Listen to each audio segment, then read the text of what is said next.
Hey guys, it's Kuya Goldlink. Quick video on the new Konami rules for Edison.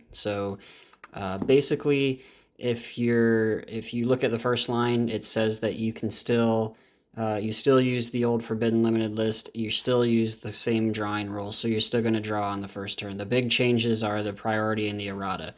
The priority changes, I think, are good because I honestly believe priority should have never ever been a thing in Yu-Gi-Oh! If you read the original Yu-Gi-Oh! Rulebooks, they never made sense. I read the original rulebook when I first started playing Yu-Gi-Oh! Back in like 2003, 2002, even before Go. It was just LOB format. And I read the rules, and it never made sense to me how a spell speed 1 monster had priority to use its effect before a spell speed 2, like Book of Moon or a trap like Bottomless. Okay, so that never made sense to me. So I always thought priority was a dumb thing and should have never been a thing. But here we are, it is. So the thing that's changing, one of the big things is priority is gone. So you no longer have the ability to drop a JD on the field, call priority, pay 1,000 and blow up the field regardless of if there's a bottomless or a Book of Moon, okay? Which made cards like JD and Dark Arm Dragon Powerhouse is really powerful because you could just blow up the field, and even if they get bottomless, well, I still went +5 because all your cards are gone. And I'm saying this as a Lightsworn fan, okay? I am a Lightsworn main. If I play on DB or if I play in real life, I'm bringing Lightsworn to the tournament. And even I didn't think that that made sense. And then the other change is the erratas. So I'm using Future Fusion because this was the first card that came to mind as soon as I heard of the errata.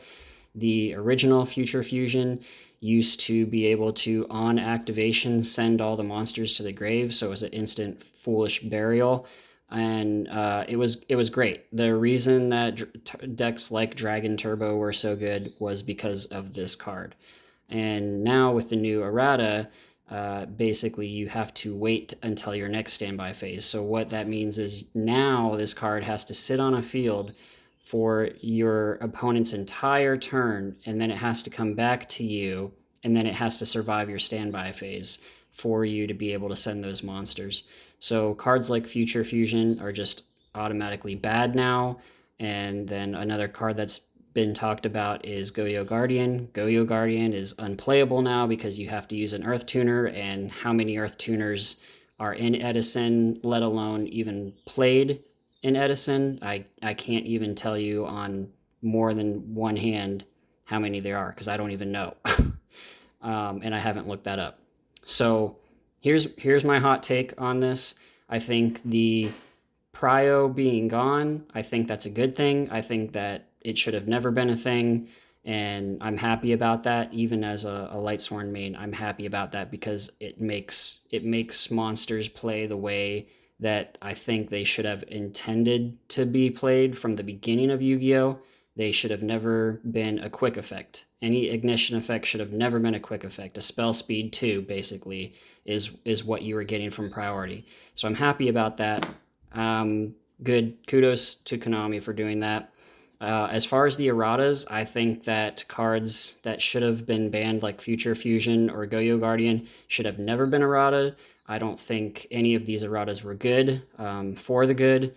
And I think even Konami, looking back now, because of power creep, all the erratas are pointless. Like, nobody even... Who uses Future Fusion in the meta today?